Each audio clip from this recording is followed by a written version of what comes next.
When should you replace plants? Replace plants when they're getting out of hand, when they're a bad variety, they have a lot of problems. On the left, you can see this, well, you can almost see the house. It's behind all those big bushes. Maybe those are Japanese euonymus. They always get scale and powdery mildew. Maybe it's time to get rid of them, okay? You can renewal prune Japanese euonymus and euonymus elatus. Both of them are good candidates. You can take them way down and they'll come back. The house on the right, big juniper on the corner. Can you renewal prune that? No. It's just time to get rid of that. It's just you can't see the walkway. No one uses the sidewalk there. They all cut across the grass because who's going to walk through there? It's probably a bee's nest in there. I don't know.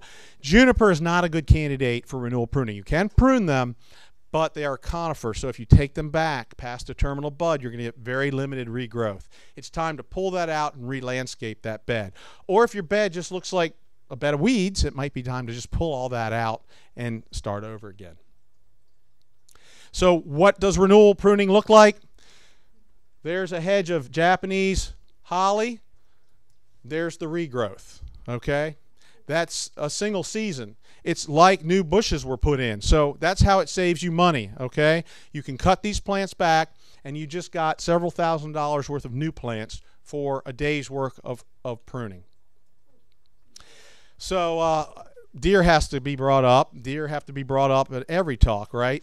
What about when deer are a problem? Why does that affect us? Because if we have, say, a big yew hedge and we want to rejuvenate it, here's the asterisk, and we cut that plant down, perhaps the deer have been feeding on it, but it's up big enough and it really, has plenty of green. If you bring that hedge down low enough where the deer can get to all of it and they start feeding on it regularly, it's never going to come back out. You're going to have stunted growth, it's going to be hideous, and you're not going to have good results. So you're either going to have to put a deer fence up to protect it, or it might be time to remove it.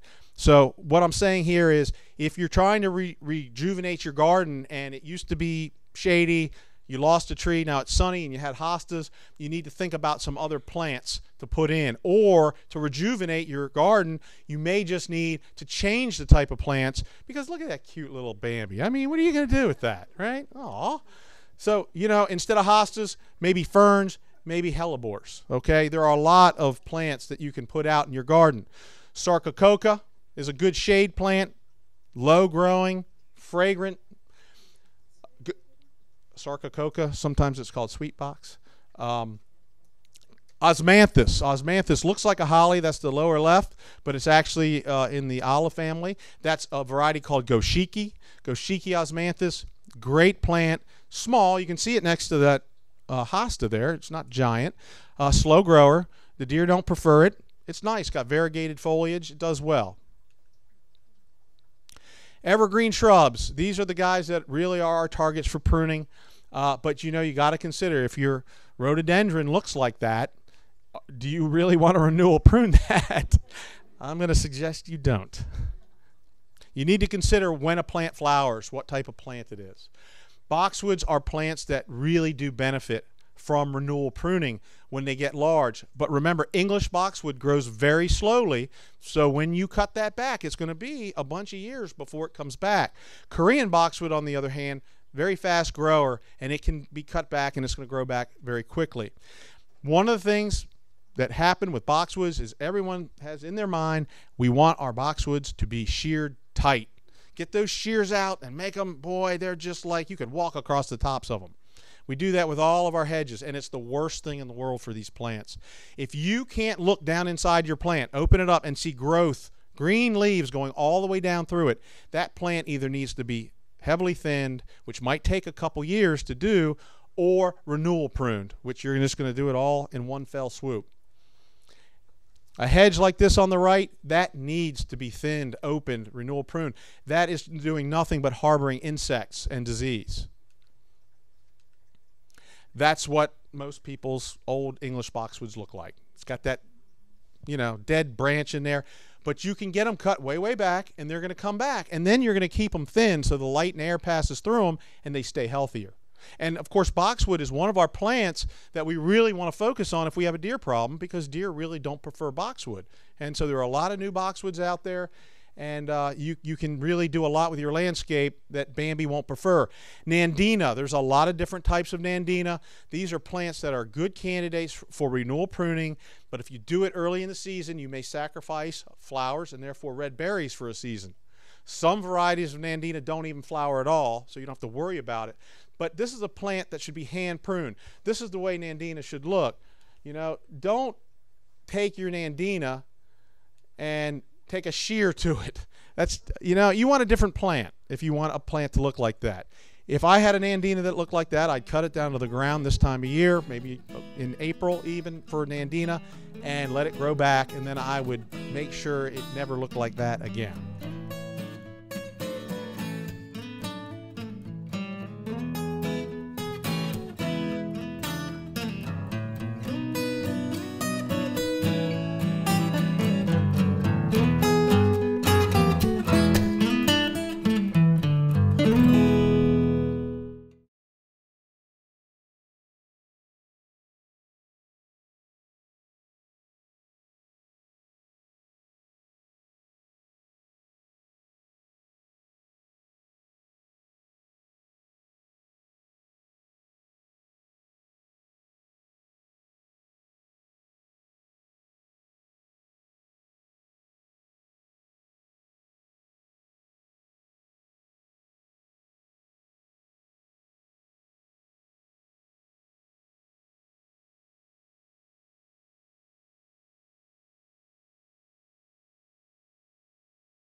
Taxus, yews, great candidates. They are slower growing, so it takes a couple years for them to completely come back. But again, if they're overgrowing an area, you can take them back if you don't have deer problems. You can see what it might look like when you renewal prune, how open it is, but slowly but surely that's going to fill back in. And over a few years, you're going to have like a new hedge. And that's really more how you'd like to keep it, open, so you have growth going all the way through the plant. Bayberry, excellent plant for renewal pruning. You know, how brutal is that? Just whack, and it will come back nicely. And then, of course, you can come back and you can do some target pruning to shape it up or do whatever you'd like, but you can let it stay natural. You don't have to shear it into a ball. Inkberry holly. This is a native holly. Okay, it's very popular. People, oh, it grows great in the drought. You see it in the parking lots. It always ends up looking like this, in my experience. They tend to shed their older leaves every fall. They only keep their newest leaves on top, and so that's just terrible. These are great candidates. This time of year, take them down below the window. Nothing but sticks. They'll come right back. They'll be great. It'll be like you have a brand new plant for the next few years. Japanese holly. These get treated a lot like boxwood. People shear them tight. You look inside them, they're covered with scale, mites, and no growth on the inside. This could be cut way down, just a little stubs, and it'll come back, and then keep it thin. Keep the air and light moving through it. Be brutal. Here's that picture you saw before. There's what that Japanese holly hedge looked like. You could not see the windows. It's cut back to little stumps, brand new, 1 year. Okay? That is a value, not only because you didn't have to pull all that out, but also because you saved these plants. They deserved a second chance. Now they can be maintained at a lower height. We don't have to let them get up too large. Chinese hollies, good candidates. So that includes Burefords, Osmanthus, which is like the Goshiki. This is Gulf Tide. Good candidates. Take them down. Abelia, it's a plant that flowers on new wood. If they're getting too large, take them down. They'll grow back. They'll be covered with flowers. You can see that. Aucuba japonica, another plant that responds well, but the deer like. So if you got a huge Aucuba and you end up cutting it down low and you have deer, it may never get large again. If you see winter burn on it, something like that, just take it off. Aucuba responds very well to that.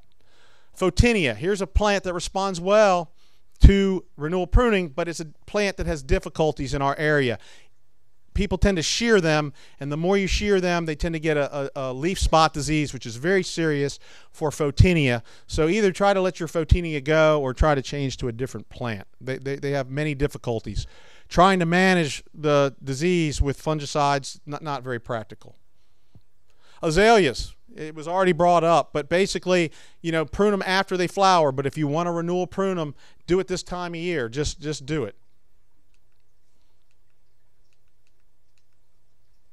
Euonymus. I mean, here's a plant that is on, I think, the non-native invasive species list. A lot of people like them. They have variegated foliage. Some they can be very pretty. The deer like them also. They chomp them. Scale like them also. Some of these things are just infested with scale. People spend a lot of time and money spraying them. If I had a euonymus like this and I wanted to keep it and it was covered with scale, I would cut it down almost to the ground, and I would take all that infested foliage, throw it away. Don't put it in your compost pile. Throw it away. The plant will regrow with clean foliage, and it'll be years before it gets infested again. These also get galls that you can cut out if you can get them down low enough and get rid of them, and you'll get nice new growth. They respond very well. Juniper. It's a plant that you can prune, and you want to try to recognize that the lower growth on a juniper is the older growth, and that's what it doesn't regrow from. It regrows from the newer growth. So be careful when you prune. Don't cut too far back. Don't cut to dead wood on a juniper, or you're not going to see a whole lot of regrowth. Viburnums are good candidates for renewal. All types of viburnums, mahonias and barberries, all excellent. Japanese pieris, although they can be renewal pruned, they're very slow to recover. I don't recommend it. If you have a problem with a pieris, it might be time for a new pieris. If you have a lot of patience, you can try. But if it looks really beautiful, don't think that you're going to get that back in a couple years. Pieris can be very slow to grow, and they also suffer from the phytophthora that rhododendrons suffer from. So they're kind of on the border. They will grow back, but very slowly. And there's your rhododendron. You know, you can bite the bullet and cut them down. They will come back. So it depends on, you know, if there's an axe murderer hiding on your porch, you might want to cut them back. But if they look beautiful and they're behind a bench, you might want to just keep them as they are. There's your barberry. Cherry laurel, good candidates. Again, a lot of people shear these. They really shouldn't be sheared. You should try hand pruning them. They do a lot better when you hand prune them. And if they get too large, this time of year, you can cut them back very low, and they will regrow nicely. Yeah. Well, what about the barberry? How far back do you want to take it? How far back can you cut a barberry? As far back as you would like. You can do it now, absolutely. Take them down to the ground, make them skinnier, make them lower. They'll grow back very nicely. They'll reward you. Yeah.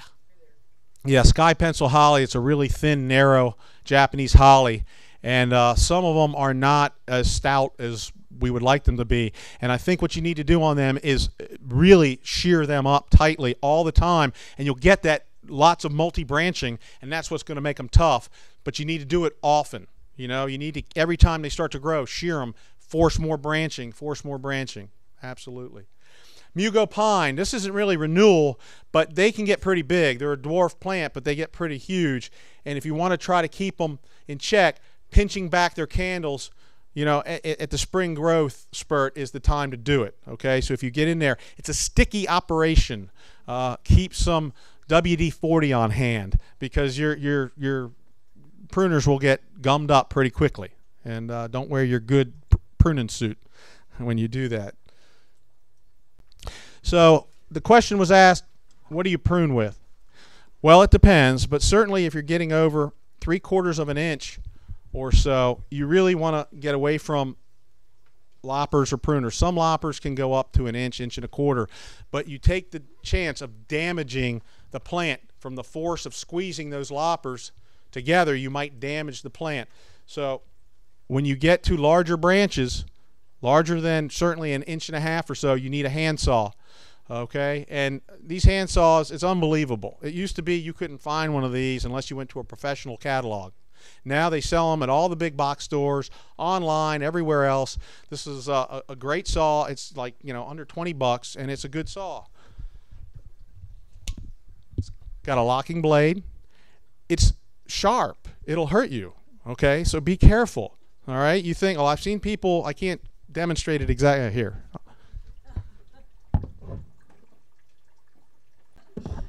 Don't hold the branch where you're going to cut yourself. Think about where your hand is, okay?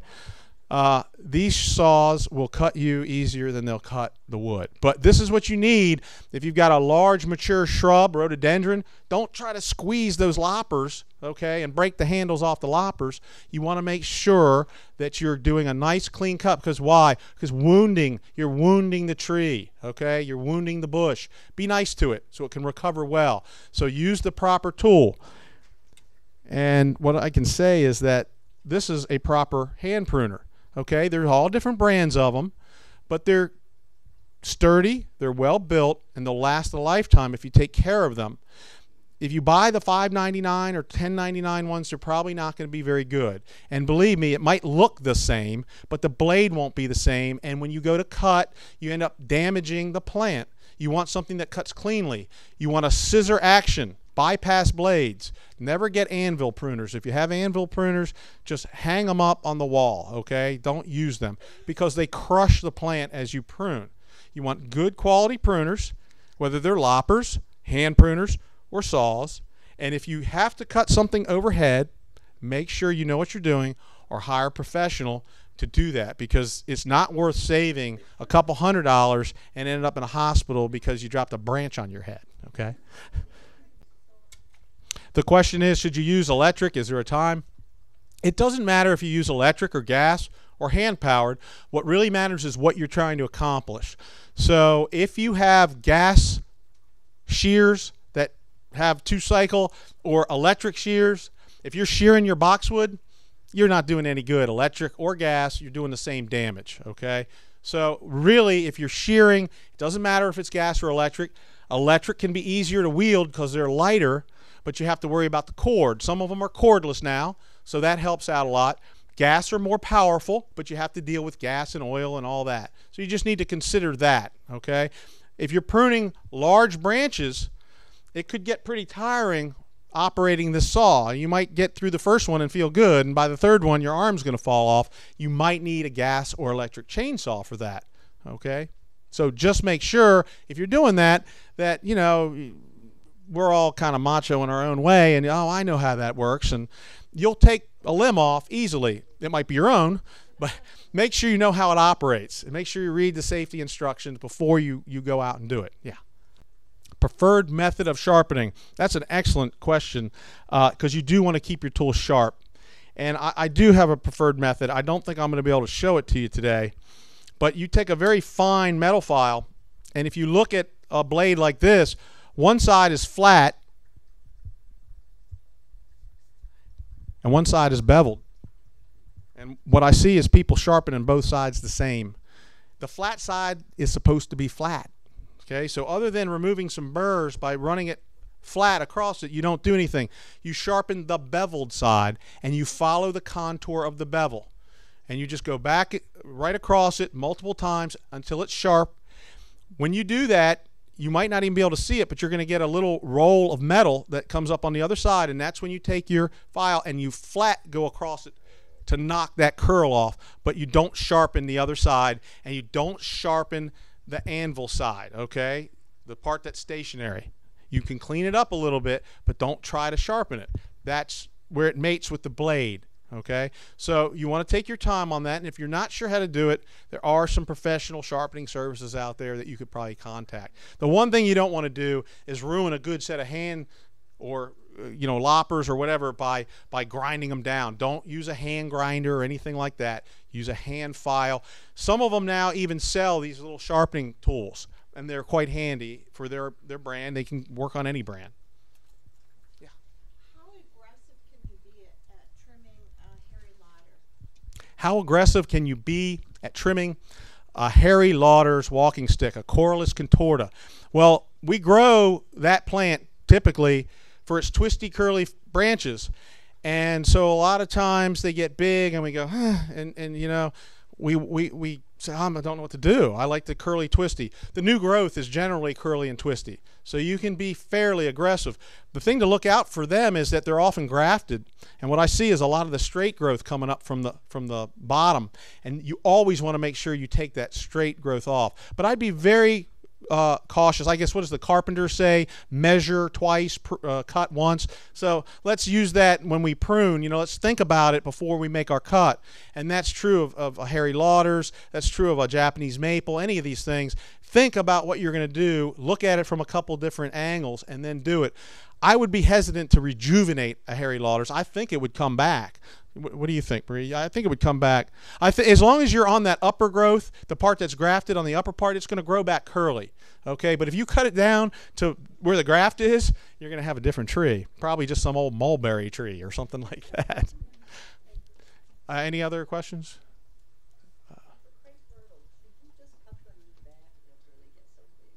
Yeah, for crepe myrtle, should you cut them back? How far should you cut them back?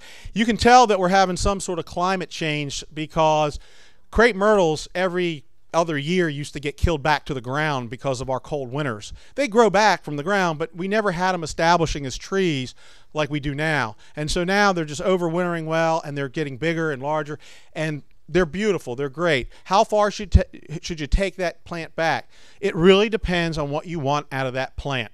So if you've got a large tree variety and it's growing right against your house, you might consider removing it, or you might consider cutting it back pretty severely, knowing full well that you're probably going to have to keep pruning it back in subsequent years.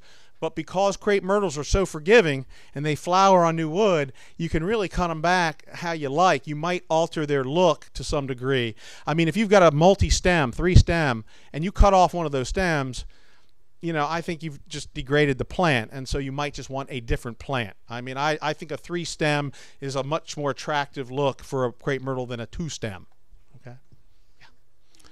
What kind of success can you get by cutting down and transplanting? Well, it depends on the type of plant you're talking about, but the gentleman here asked about root pruning, and that's where root pruning comes in. So a lot of times if you're going to be cutting a plant back and transplanting it, you need to root prune around it, preferably before, okay, maybe the year before, start your root pruning. Are we out of time? We're out of time. Thank you very much.